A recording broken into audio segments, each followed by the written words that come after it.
Oke, kembali lagi ya. Kali ini kita belajar tentang ukuran penyebaran data ya. Kalau yang sebelumnya kan kita sudah belajar tentang ukuran pemusatan data ya. Sekarang kita belajar yang kedua ini, ukuran penyebaran data.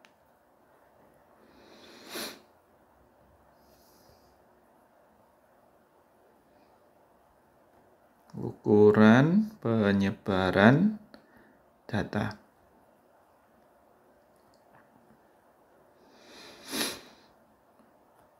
Nah, ukuran penyebaran data ini membahas tentang apa? Membahas tentang data yang kita punya itu tersebar atau terpusat gitu ya. Jadi kalau ukurannya itu tersebar, berarti semakin besar nilai simpangan rata-rata, simpangan baku, dan ragamnya gitu ya.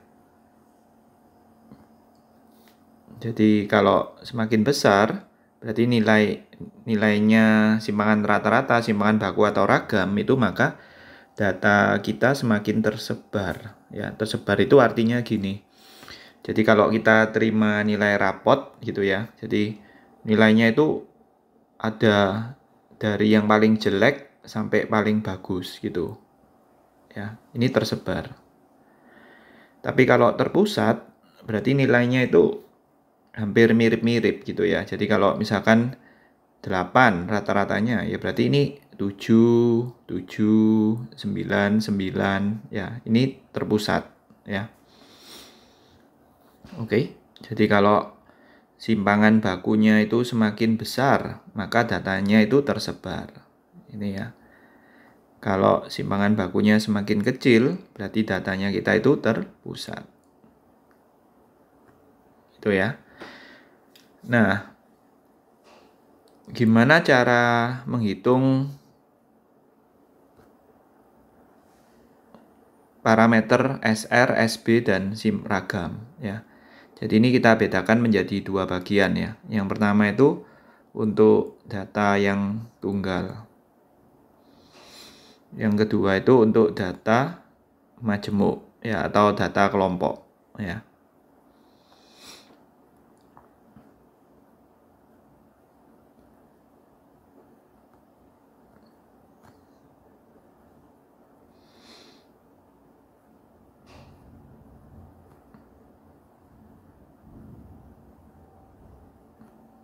Nah, ini rumusnya ya. Kalau ragam itu simpangan baku dikuadratkan ya. Jadi kalau simpangan baku sama ragam ini hampir mirip ya cara mendapatkannya.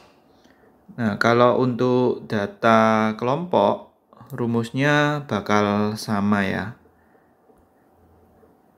Tinggal nanti di sini kita perlu kali dengan frekuensi itu ya. Jadi sebelumnya sigma ini ada frekuensinya. Sigma Fi ya.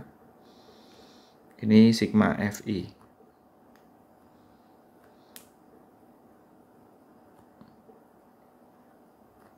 Oke. Ya. Sebagai contoh ya. Jadi misalkan kita punya angka seperti ini. 1, 3, 3,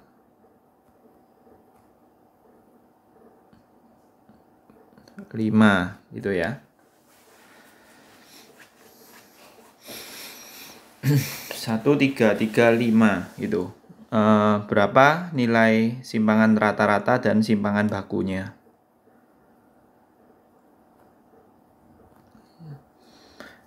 Nah, jadi langkah yang pertama itu kita harus cari rata-ratanya dulu ya. Rata-rata ditambah semua kita bagi dengan banyak datanya 4 ini ya. 4 tambah 3 7 12. 12 dibagi 4 3 ya. Nah, kita harus tahu konsepnya ya. Jadi kalau misalkan sigma FI. Sigma FI itu apa? Berarti jumlah dari frekuensi gitu ya. F1 tambah F2 sampai Fn ya. Nah, sekarang kalau sigma mutlak XI min rata-rata berarti jumlah dari mutlak XI dikurangi rata-ratanya. Ini ya. X1 ditambah X2 dikurangi rata-rata ditambah dan seterusnya ya. Oke ya. XI kalau di data tunggal, XI itu adalah nilai data itu sendiri ya. Kalau di data kelompok, XI itu adalah nilai tengah. Oke ya. Jadi ini kita masukkan ya. 1 minus 3 ya, ditambah 3 minus 3, 3 minus 3 ditambah 5 minus 3. Kita bagi dengan N 4 ya. Berarti 2 ditambah 0 tambah 0 tambah 2 dibagi 4 ya. Berarti 1. Ini adalah simpangan rata-rata ya. Nah, kalau simpangan baku rumusnya hampir sama sih, cuma perlu dikuadrat ya. Jadi di sini nanti 1 kurangi 3 kuadrat ya. 3 kurangi 3 kuadrat. 3 kurangi 3 kuadrat ya. 5 kurangi 3 kuadrat. Kita bagi dengan banyak data 4 ya. Berarti 2 dikuadrat 4 gitu ya. 4 tambah 0 tambah 0 tambah 4 dibagi 4. Akar 2 ya. Oke. Kalau menghitung ragam berarti nanti tinggal dikuadratkan aja. Simpangan baku dikuadrat. Akar 2 kita kuadrat jadi 2 ya. Nah, terus itu kalau data tunggal ya. Kalau yang data kelompok gimana? Nah, caranya hampir sama. Jadi kalau misalkan kita punya data seperti ini ya. Nilai frekuensi gitu ya. 1 sampai 3, 4 sampai 6.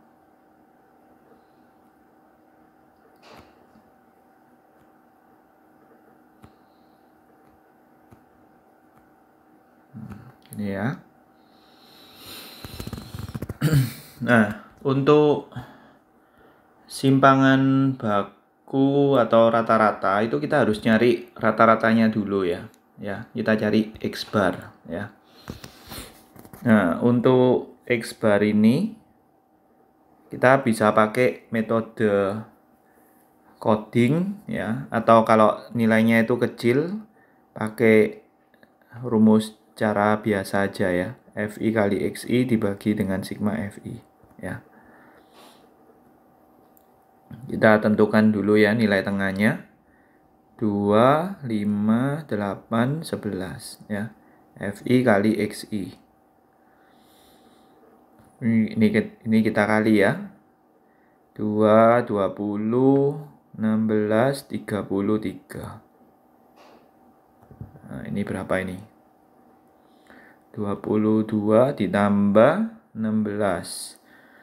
38 ditambah 33, 71 ya.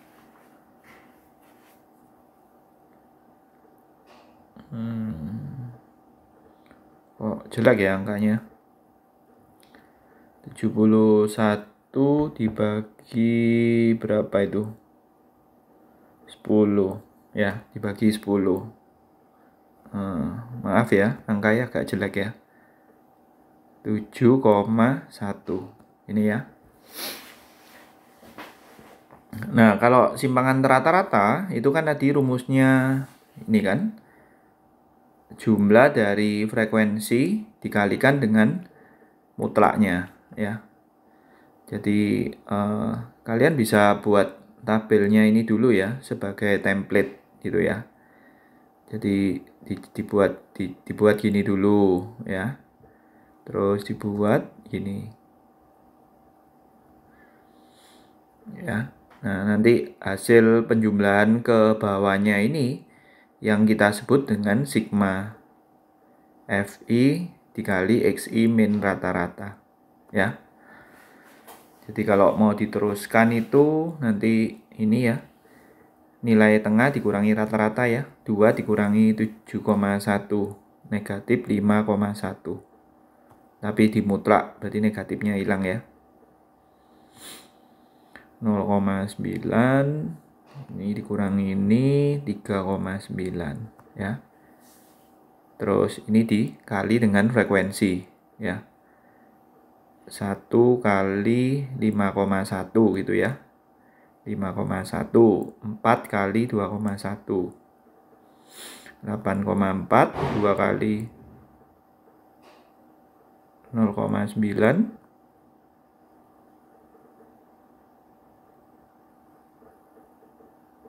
1,8 ya. 3 kali 3,9 12 berarti 11,7 ya. Nanti ini dijumlah semua ya. Itu ketemu sigma FI XI ya. Berarti nanti hasilnya berapa dibagi dengan 10 ya. Itu kita dapat simpangan rata-rata. Oke.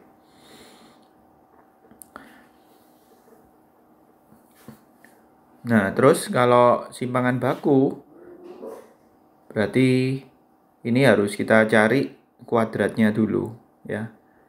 Nilai tengah dimutlak di kuadrat. Ini ya. Karena rumusnya simpangan baku itu kan rumusnya sigma FI dikali XI dikurangi rata-rata kuadrat dibagi dengan sigma FI ya.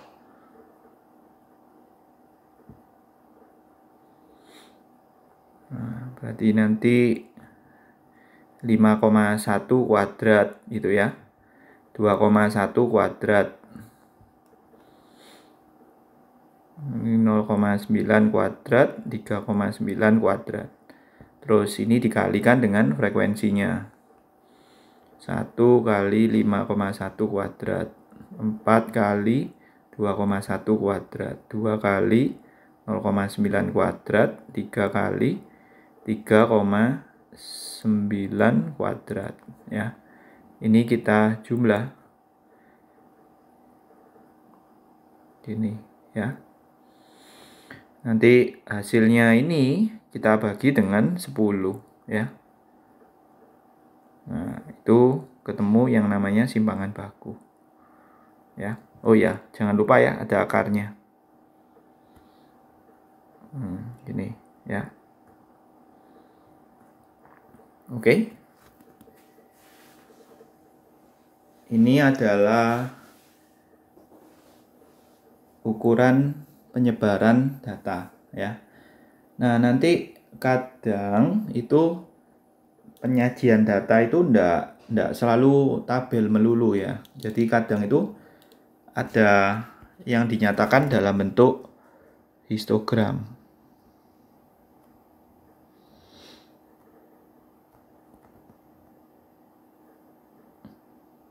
Ya, histogram. Histogram itu diagram batang ya. Jadi misalkan bentuknya itu seperti ini.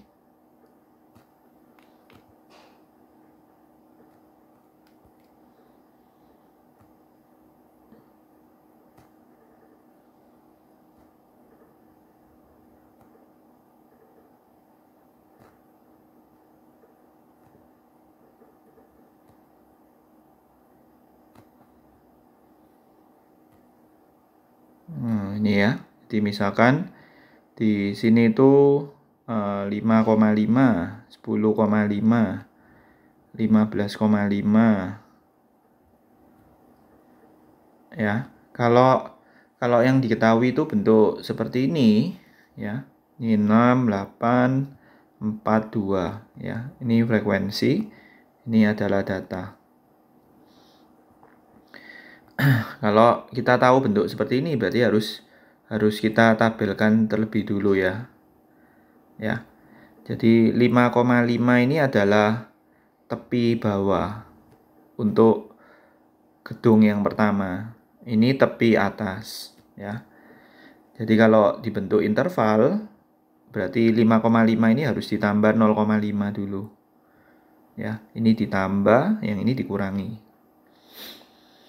Berarti 6 sampai 10 ya. Ditambah sama dikurangi 0,5. Terus untuk data yang kedua ini berarti 10,5 toh. Ini ditambah, ini dikurangi ya. Dikurangi setengah. Oke, ya. Berikutnya 16 sampai 20, 21 sampai 25. Kita masukkan frekuensinya. 6, 8, 4, 2 ya. Jangan sampai salah ya. 6, 8, 4, 2. Nah, ini tipe yang pertama ya. Terus kadang itu kita itu bisa diketahui histogram, tapi yang diketahui itu bukan tepinya ya. Kadang itu ada yang seperti ini ya. Seperti ini ya teman-teman ya. Jadi yang diketahui itu bukan tepinya, yang diketahui itu adalah nilai tengah. Jadi yang diketahui itu nilai tengah. Misalkan ini 8, 13, 7, 18, 23 gitu ya. Gimana kita nyari intervalnya? Berarti ini dikembaliin. Kan kita punya nilai tengah, ya ini jelas ya. Soalnya ada di tengah-tengah kotak gitu ya. Kalau tadi kan ada di pinggir. Kalau di pinggir ini berarti tepi, ya. Kalau di tengah-tengah kotak ini berarti titik tengah. Ya. X1, X2, X3, X4 gitu, ya. Jadi kalian bisa simulasikan ya. Jadi ini tuh yang diketahui adalah nilai tengah XI-nya. Jadi XI-nya itu 8, 13, 18, 23 ya. Nah, ini bisa diukur. Ini kan 5 atau naiknya. Ya, 5. Berarti kalian pakai jari boleh ya. 5 itu posisinya ada 5 interval loh. Dimana tengah-tengahnya ini 8 gitu ya. Berarti 6, 7, 8, 9, 10. Berarti ini 6 sampai 10 ya. Oke. Berarti ini 11 sampai 15 ya. Ikuti. 21 sampai 25 ya. Oke, paham ya? Terus yang ketiga itu kalau data kita itu dalam bentuk OGIF. Ya. Jadi ini tetap 5,5, 10,5 ini ya.